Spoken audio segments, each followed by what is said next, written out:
from Copenhagen. Welcome to the webinar How Green is Green Hydrogen? The difference between green, low carbon and renewable hydrogen, hosted by Copenhagen Center on Energy Efficiency and broadcasting from the UN City.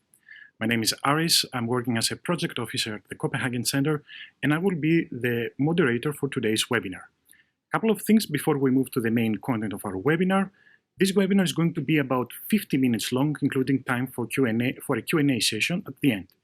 In case you cannot stay until the end or want to get back to our presentations, all the materials and the recording of the whole webinar will be available online in a few days on the Copenhagen Center Knowledge Management System. You will have many other webinars and information there. Have a look. I'll give more information in a few minutes. A few things about the Copenhagen Center. The Center conducts research and advisory activities in the field of energy efficiency and serves as energy efficiency hub for the Sustainable Energy for All initiative. The Center has an established network of global, regional, and national partners with a broad range of stakeholders to help accelerate the implementation of energy efficiency activities. On a regular basis, the Copenhagen Center on Energy Efficiency is conducting webinars. All materials, including recordings and presentations from previous webinars, can be found on Copenhagen Center Knowledge Management System under the e-learning section. The material of today's webinar will be uploaded shortly, but until then, you can check one of the many webinars on various topics that we have been published. In our first webinar on hydrogen, Dr. Romanas Savickas made an introduction to hydrogen development routes and history, the comparison and hydrogen potential vs other fuels, and talked about hydrogen properties, its potential opportunities, and hydrogen markets and costs. In the following webinar, our speaker, Joseph Cordonnier from the OECD, presenting the main findings from OECD analysis of how green hydrogen can contribute to the decarbonization of the economy and achieve net zero emissions by 2050. He also presented scenarios of global hydrogen demand in 2050 and the role of low-carbon hydrogen in cumulative emissions reduction. Global energy markets are under pressure, including from political commitments to transition away from fossil fuel resources, integrated a higher share of renewable energy resources, and decarbonize the energy sector overall. Hydrogen is seen as one of the promising vectors to achieve decarbonization targets. New strategies, policies, and technologies are under development at a country or organization level, but there are no globally recognized indicators or standards, which begs the question, how green is green hydrogen, and what does this mean for global climate action? There is also some confusion regarding the parallel use of related terms like renewable hydrogen, low-carbon hydrogen, and clean hydrogen.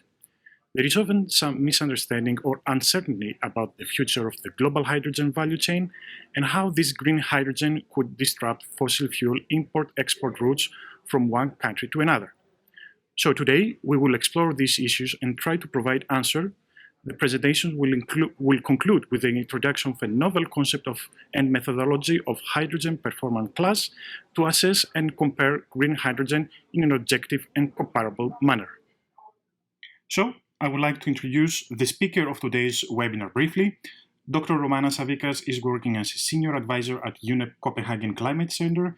He has more than 25 years of professional international experience in the private, public, and academia sectors, and he is developing and managing energy efficiency and climate adaptation mitigation projects by utilizing integrated energy systems, district heating, district cooling, and various other technology to cut and reduce greenhouse gas emissions. Finally, I would like to inform you that you can send us your questions during the webinar using the dedicated icon, and we'll do our best to answer as many as we can at the end. If we run out of time, we will try to post the answer to Copenhagen Center Knowledge Management System. We will let you know by email when the recording and the responses will be ready. So, without further ado, I would like to give the floor to my good colleague, Dr. Romanas Savickas. Dr. Romanas, you have the floor. Hello, I'm Romanas Savickas from UNEP Copenhagen Climate Center, and today we will discuss about hydrogen. I will present how to identify the differences in between green, low carbon, and renewable hydrogen. Is green hydrogen understood the same by various countries or organizations? And actually, how much green is the green hydrogen you are buying today? So today I will present why it is important to mark the differences in between green, renewable hydrogen, low carbon, and clean hydrogen. We will discuss green, renewable, low carbon, clean, other types of hydrogen. I will present standardization and regulation of hydrogen. And at the end, I will present about a hydrogen performance class. Today, the hydrogen receives a growing interest in all around the world. There are different applications of hydrogen. Hydrogen can be used as feedstock, can be used as fuel, an energy carrier, or for the storage. There is a big variety of hydrogen applications across industry, power, transport sectors. Hydrogen does not emit CO2 and almost no air pollution that is used. Therefore, hydrogen is seen as a solution to decarbonize industrial processes and economic sectors where reducing emissions is hard to achieve. Hydrogen is essential to implement the Paris Agreement and to reach carbon neutrality by 2050. Today, the hydrogen produces just a modest fraction in the global energy mix. Hydrogen still is largely produced from fossil fuels as coal and natural gas, resulting in 70 to 100 million tons of CO2 emissions annually in the EU. To contribute to the climate neutrality, hydrogen needs to achieve a far larger scale, and its production must become fully decarbonized. The hydrogen is known for more than 100 years in the past. There was a number of development peaks, but it did not take off. Today, due to the technological developments, the renewable energy cost declined rapidly, opening up new possibilities for the hydrogen. In the picture you see the timeline of patent publication in the hydrogen fuel space.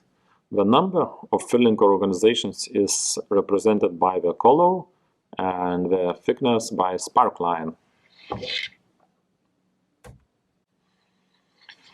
Global patenting in hydrogen is led by Europe and Japan, with US losing ground in the period 2011-2020, and hydrogen-related innovation from Korea, China, only starting to emerge at the international level.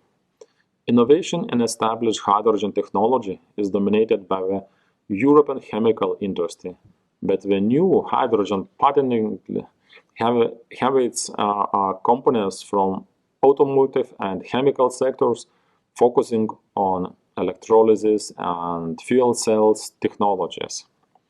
While hydrogen production remains almost entirely fossil fuel-based, patenting has already seen a major shift towards alternative low-emission methods.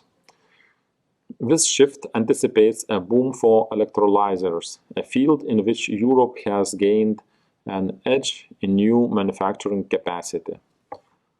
Patenting activities targeting improvements in existing technologies for the storage of hydrogen and the production of ammonia and methanol grew steadily from 2001 to 2020. However, innovation in the development of hydrogen-based fuel lost momentum in the past decade. Renewable electricity is expected to decarbonize a large share of the energy consumption by 2050, but it cannot make it all for all sectors. This gives arguments that hydrogen can bridge this gap as a vector for renewable energy storage alongside batteries for transport, ensuring energy backup for seasonal energy variations, and connecting renewable energy production locations to more distant and demand centers. Hydrogen also has a potential to replace fossil fuel or carbon-intensive industrial processes such as steel, fertilizers, or chemical sectors. The future energy system is seen as integrated energy system with various energy sources, decentralization of production and consumption, and active prosumers producing and consuming energy. In the integrated energy system of the future, with integrated high share of renewables, the hydrogen will play a role for a more efficient and circular use of resources. Today, renewable and low-carbon hydrogen are not yet cost competitive compared to fossil-based hydrogen, but the analysis estimate that due to technological development and decline in renewable energy costs, clean hydrogen in the future could meet 24% of energy world demand by 2050.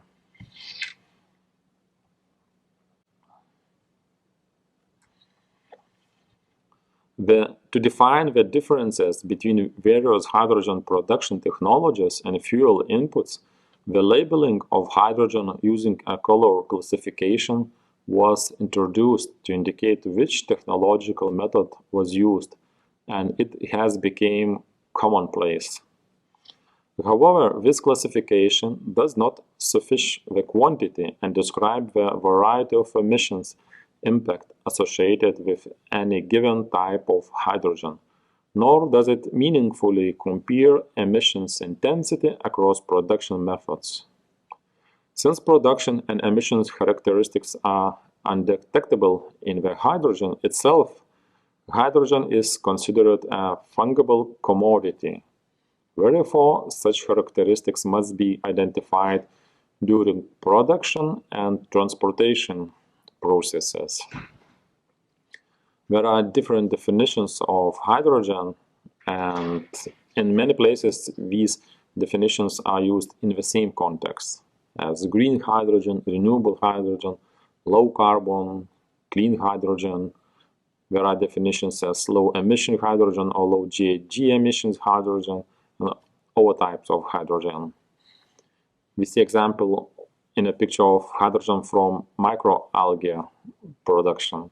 So is it green hydrogen, low carbon, or renewable hydrogen? Many competing hydrogen certification schemes, both voluntary and mandatory, that aim to define low carbon and renewable hydrogen have emerged around the world to fill this need. Their technical criteria vary in space, emissions, threshold, and accounting methodology, meaning that the same label, such as green hydrogen, may not refer to the same product with the same threshold in different schemes. Furthermore, different schemes could also include additional environmental, social, governance, ESG, and UN Sustainable Development criteria, which are not easily comparable with our schemes. Hydrogen can be produced using many different methods with multiple feedstock. Depending on its method and source of production, it is coded in color according to significant associated emissions level or carbon intensity. It is black or gray when it's produced from burning coal or natural gas, respectively, resulting in significant emissions. If this is combined with carbon capture and storage to remove emissions, it's called blue hydrogen. But the method of production, or so-called hydrogen color, may have various carbon intensity in certain limits. And in the picture we see a table, hydrogen, different colors, carbon intensity minimum value and maximum value. So these limits also can be discussed, and you see that even the same black hydrogen emissions may differ twice from 21 to 51. So even having the same color, we can have different emissions. So coloring cannot give us clear picture about emissions. Green hydrogen. Green hydrogen varies in definitions of green hydrogen, and these various definitions of green hydrogen are used globally. These definitions differ in power generation, greenhouse gas emissions, and other indicators.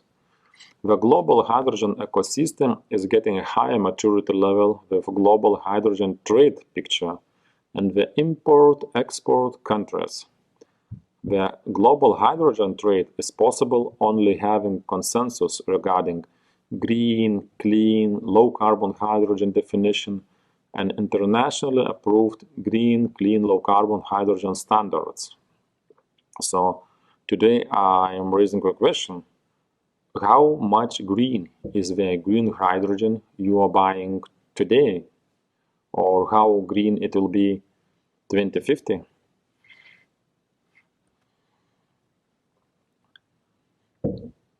Now I'll present few examples of green hydrogen definitions, and these are just few definitions and few examples, but they can provide some information that there are different approaches to the same definition. One of the definition is that green hydrogen is hydrogen generated by renewable energy or from low carbon power. Green hydrogen also has significantly lower carbon emission than gray hydrogen, which is produced by steam reforming on natural gas. And if we will take a look what is low carbon power, so low carbon power is defined as electricity produced with sustainably lower greenhouse gas emissions than conventional fossil fuel power generation. The term largely excludes conventional fossil fuel plant sources and is only used to describe a particular subset of operating fossil fuel power systems, specifically those that are successfully coupled with a flue gas carbon capture and storage system. And low carbon power generation sources, they may include wind power, solar power, hydropower, biomass, biogas, and also nuclear power. So is there a place for nuclear power to be part of green hydrogen?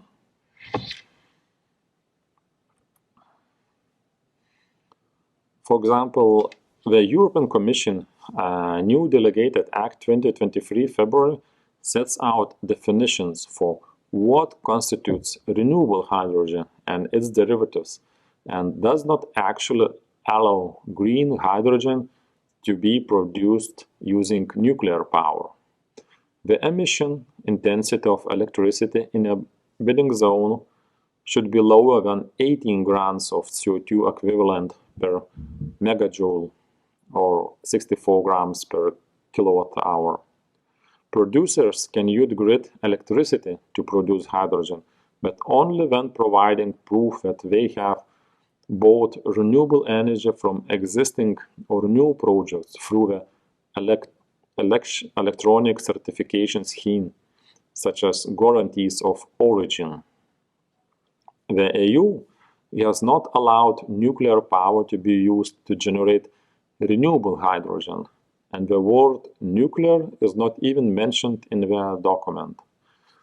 2023 February, France and 8 other EU member states organizations wrote to European Commission to call for low-carbon hydrogen made from nuclear energy or possibly fossil gas with carbon capture and storage, as for example blue hydrogen, what we have, to be classed as renewable, with Germany and others fiercely opposed to the idea. France and they lost argument but seem to have won compromise of sorts, with European Commission promising to separate rulings on low-carbon hydrogen by the end of next year, 31st December 2024.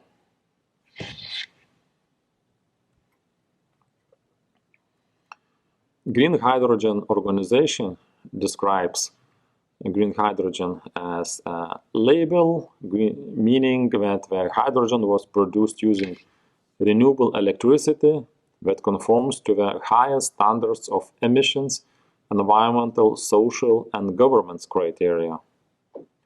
So we have additional KPI indicators which coming beside CO2 emissions, so environmental, social, and governance. And these most popular renewable energy sources currently are described as solar, wind, hydro, ocean energy, geothermal, and biomass energy.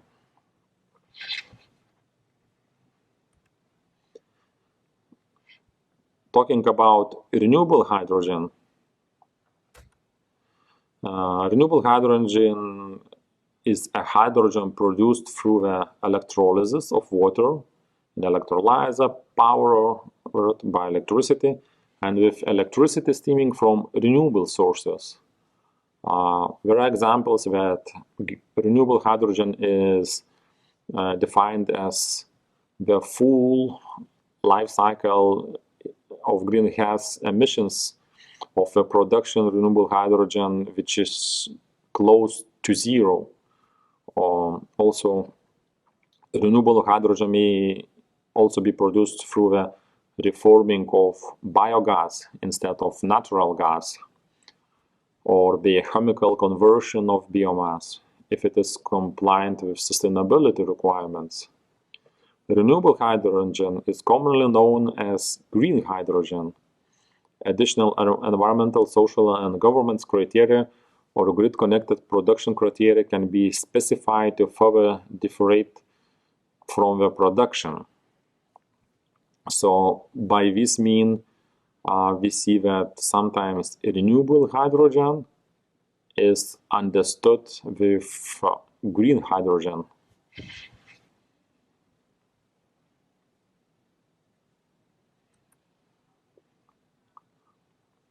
From European Commission's requirements to the renewable hydrogen, they are direct connection. That means that a hydrogen plant should be directly connected to the renewable asset, and the renewable asset cannot come into operation earlier than 36 months before the hydrogen plant. So this argument came in a discussion about nuclear power, because these should be newly built connections. The proportion of renewable power should exceed 90% of the previous calendar year in the bidding zone where the hydrogen plant is operating. Hydrogen production should take place in the bidding zone with emissions intensity of the grid is lower to 18 grams CO2 per megajoule, and hydrogen plant must acquire a renewable power purchasing agreements. Power supply can be considered renewable if taken from the grid during the imbalance period. The power is either redispatched or avoids redispatch. A renewable power purchasing agreement is signed for the supply of power, and the principle of additionality, temporal and geographical correlations apply. So by these indicators, we see that even renewable hydrogen, they can have different key performance indicators defined by different organizations and countries. Low carbon hydrogen. So low carbon hydrogen encompasses fossil-based hydrogen with carbon capture and electricity-based hydrogen with significantly reduced full life cycle greenhouse gas emissions compared to existing hydrogen production. Low carbon hydrogen, it's hydrogen produced from any technology pathway that has carbon intensity below that of incumbent fossil-based production pathway, known as embedded fossil fuel produced from natural gas or coal. So low carbon hydrogen typically meets that threshold designed by the certification scheme and may be produced through the pathways such as abated fossil hydrogen production, in which hydrogen is produced using natural gas, steam methane reforming, and form of carbon capture and sequestration, commonly known as blue hydrogen, pyrolysis of natural gas, in which hydrogen and solid carbon black products are produced, such as hydrogen. It's known as Turkish color hydrogen. And low carbon pathways involve either abated fossil fuels, such as blue or turquoise hydrogen, or electrolysis, such as renewable or green hydrogen.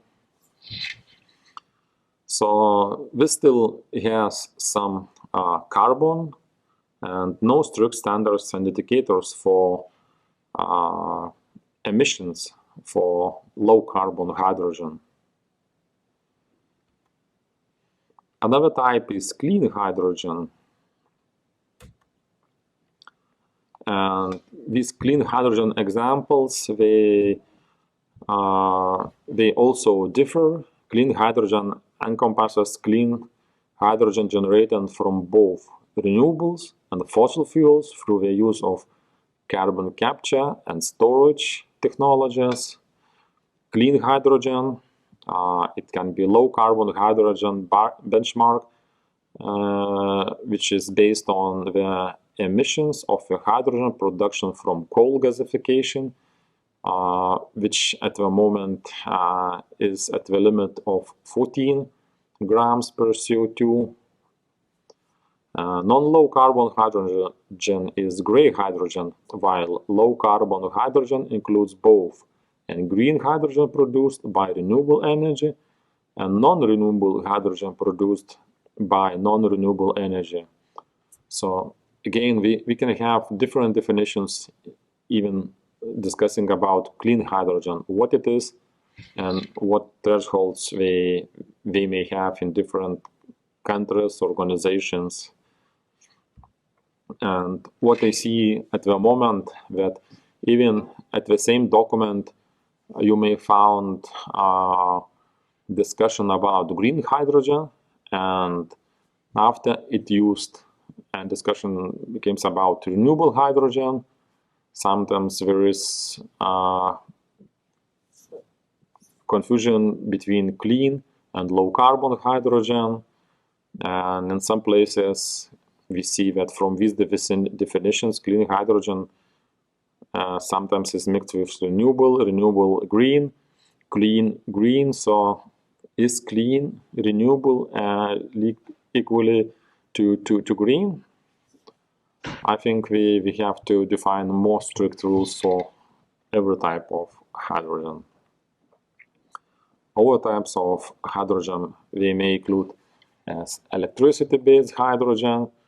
Electricity-based hydrogen refers to hydrogen produced through the electrolysis of water in an electrolyzer powered by electricity, and regardless the electricity source. The full life cycle greenhouse gas emissions of the production of electricity-based hydrogen depends on how the electricity is produced. And actually, no standards and indicators for CO2 emissions or ESG, the main indicator for production method. Fossil-based hydrogen, of course, it's out of focus, but as fossil-based hydrogen refers to hydrogen produced through a variety of processes using fossil fuels, feedstocks, mainly the reforming of natural gas or the gasification of coal. This represents the bulk of hydrogen produced today. The life cycle greenhouse gas emissions of the production of fossil-based hydrogen are high, but actually no standards or indicators for the emissions or ESG or other criteria for the main indicator of fuel type. So, but in any case, it's out of focus. Fossil-based hydrogen with carbon capture is subpart of fossil-based hydrogen, but where greenhouse gases emitted as part of the hydrogen production process are captured. The greenhouse gas emissions of the production of a fossil-based hydrogen with carbon capture of pyrolysis are lower than for the fossil fuel-based hydrogen, but the variable effectiveness of a greenhouse capture should be at 90% level, and this should be taken into consideration. But not so much life cycle greenhouse gas emissions are assessed at this level.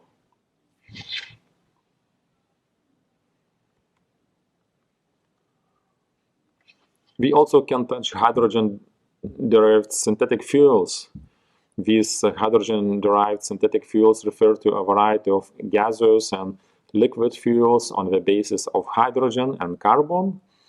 For synthetic fuels to be considered renewable, the hydrogen part of a gas should be renewable also. Synthetic fuels include, for instance, synthetic kerosene in aviation, synthetic diesel for cars, and various molecules used in the production of chemicals. Synthetic fuels can be associated with very different levels of greenhouse gas emissions. And in terms of air pollution, burning synthetic fuels produces similar levels of air pollutant emissions than fossil fuels. And for our discussion, of course, we are out of focus.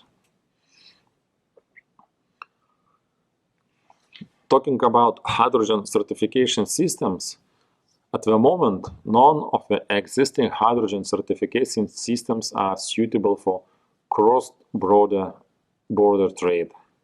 There are gaps in standards, in eco-labeling and certification design, resulting in insufficient information in certificates to allow fair comparison across borders.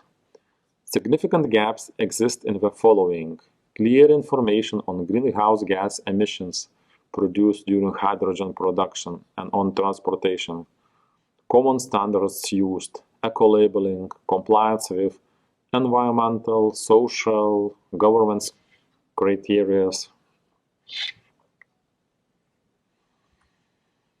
And in this picture and table, you can see different label, for example, in countries as Australia, China, European Union, Germany, Japan. And label can be renewable hydrogen, clean hydrogen, low carbon hydrogen. And they have different emission thresholds. That's 4.9, 14, and different values. And they differ in the hydrogen production pathway, chain, custody, model. Different organizations, as for example, Certify Industry Consortium, they define the carbon threshold at 4.4 kilograms of CO2 per kilogram of hydrogen, but it will be aligned to European RED II for the carbon intensity limit of renewable and non-renewable hydrogen. Using nuclear or fossil fuels with carbon capture and storage, at least 60% when the carbon intensity of steam methane reforming. For example, China Hydrogen Alliance started an assessment. They have 3 categories for hydrogen: low carbon, clean, and renewable, and maximum levels emissions for certification as low. For low carbon hydrogen is at 14, while clean and renewable hydrogen are captured at 4.9 kilograms of CO2 per kilogram of hydrogen. Green Hydrogen Organization standard, it defines hydrogen, how it's produced through electrolysis of water with 100% of renewable energy with close to zero greenhouse gas emissions, So less than 1 kilogram of CO2 per 1 kilogram of hydrogen. This is the average per 12 months. And calculated greenhouse gas emissions, including any emissions from production, water desalination and treatment, and on-site of purchased renewable electricity.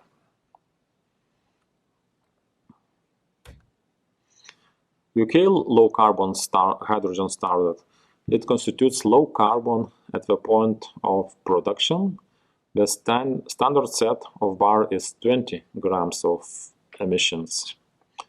US Department of Energy clean hydrogen production.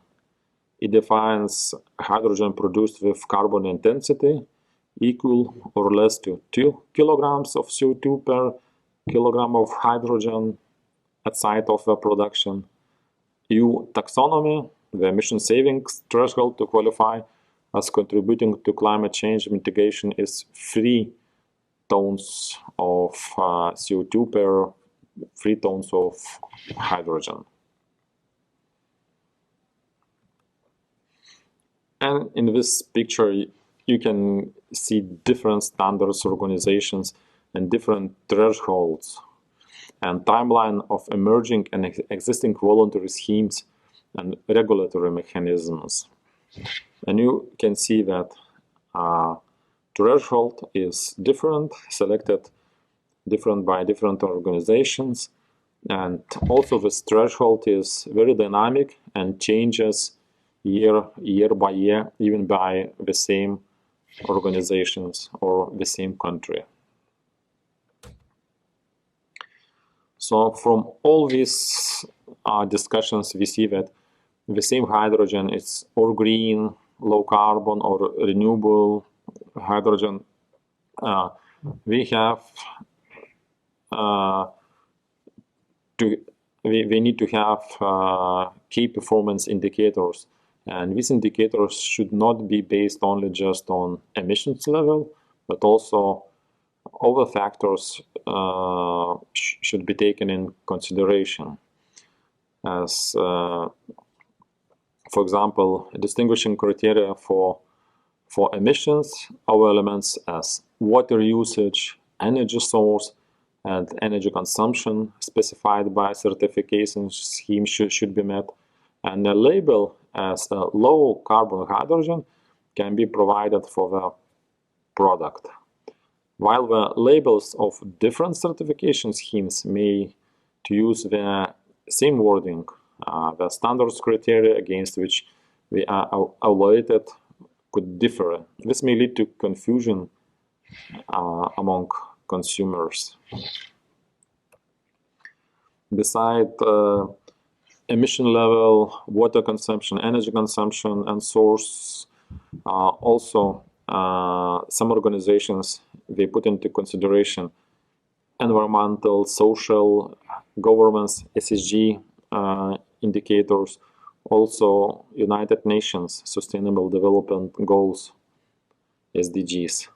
The standards for green hydrogen should be higher, and the green hydrogen should be produced, transported, and used in ways that aims to minimize environmental, social, governance consequences, and while optimizing development opportunities.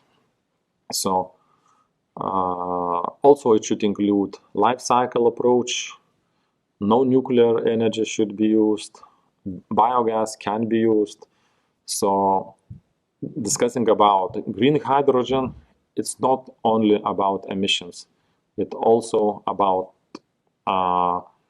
ECG, SDGs, and other indicators which should be taken into consideration. At this picture, you see modeling. I developed this picture putting these key performance indicators. We have 10 indicators on the screen, but of course we can develop more indicators. So putting these indicators, we can identify and get picture of every hydrogen you may have. So depending on the hydrogen, how it's produced, energy source, emission levels, water consumption, accordance to environmental, social, government criteria, you may get exact picture of the hydrogen you have. This may be useful for international trading.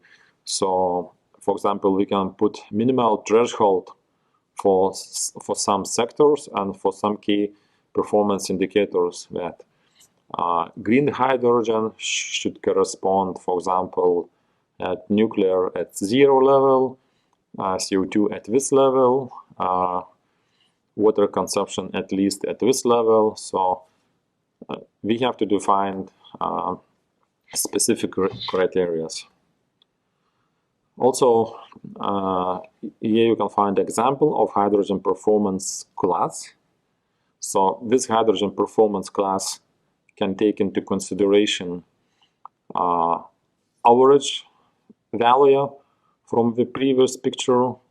It's 1, 2, 3, or 5, and we can make an average value, or we can have a weighted factor. So, for example, putting as for example 70% on emissions, and all remaining factors may have influence in total 30%. So giving 5%, for example, for environmental, 5% for social, and define these different indicators. So finally, putting everything together and having these indicators and methodologies, we can have a hydrogen performance class. At the left side, you see average class. So for example, from 1 to 10, you may get that your hydrogen is at the level of 8. And for example, with hydrogen performance class with weighted factors, CO2 emissions may have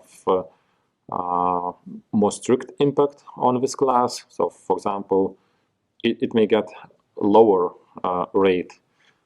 So by this means we can have different requirements for the green hydrogen, and for international trade we can define minimal threshold that, for example, green hydrogen can be at this level, but to be traded internationally it should meet minimal threshold at, for example, 7 or 8. So now conclusions. We see that there are various definitions of hydrogen. Some of them are used in the same context. The definitions of green, renewable, low carbon, and clean hydrogen are likely to be mixed in between.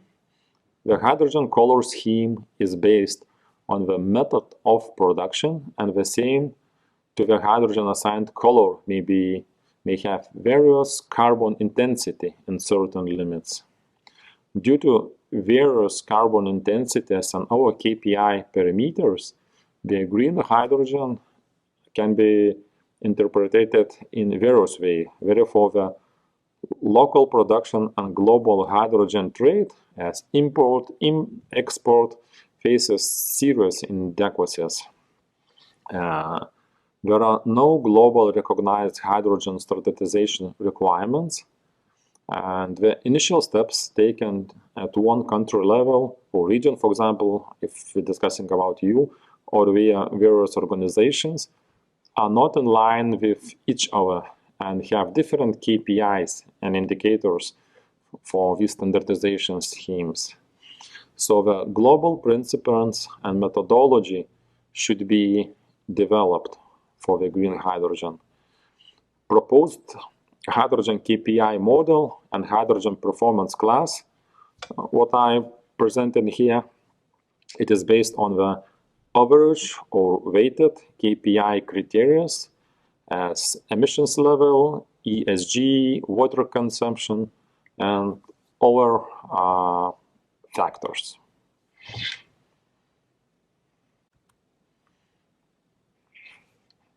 So thank you very much, and now we can switch to the questions and answers session. Thanks, Romanas. I think it was a pleasure to listen to your presentation and know the difference between green, low carbon, and renewable hydrogen. So with this, I would like to move to the Q&A session. Please continue sending us your question using the dedicate icon. So the first question that we have is, before this webinar, I knew that hydrogen had many colors depending on the method and fuel of production, and even green hydrogen color, but now I'm confused. Is there not enough to have just colors? The same green hydrogen can have different levels of CO2 emissions, and it depends on how you count your emissions, whether it's per overall life cycle or not. Now, the global discussion is to define a threshold for CO2 emissions. But not only CO2 emissions should be taken into consideration for green hydrogen. Other parameters such as water consumption, energy consumption, environmental, social, gender, UN Sustainable Development Goals, nuclear is part or not, should be considered in the green hydrogen definition. The next question that we have is, can we finally say how green is green hydrogen? What does that mean? At the moment, no. Various organizations define different standards, so what is considered green by one organization not necessarily can be green by another one. This makes an issue for international global trade and import-export and may impact the future hydrogen flow in the global market. The other question that we receive is, I see the new concept as hydrogen performance class. Is it a new concept and definition, and who has developed it? Yes, this hydrogen performance class is an absolutely new concept and definition. I have developed it myself, and it is the first time it is presented globally to a wider audience. This hydrogen performance class is a new concept, and I'm intensively working on it and developing it further and open to discussing it with potential external partners and organizations. So please reach me if you are interested to be part of this. Thanks, Romanas, for the response to the questions. As we're about to close the webinar, do you have any closing remarks? Thank you for attending this webinar hosted by UNEP Copenhagen Climate Center. Thank you, Aris, for your support developing this webinar, and waiting you to see in our next webinar. Thanks. Bye.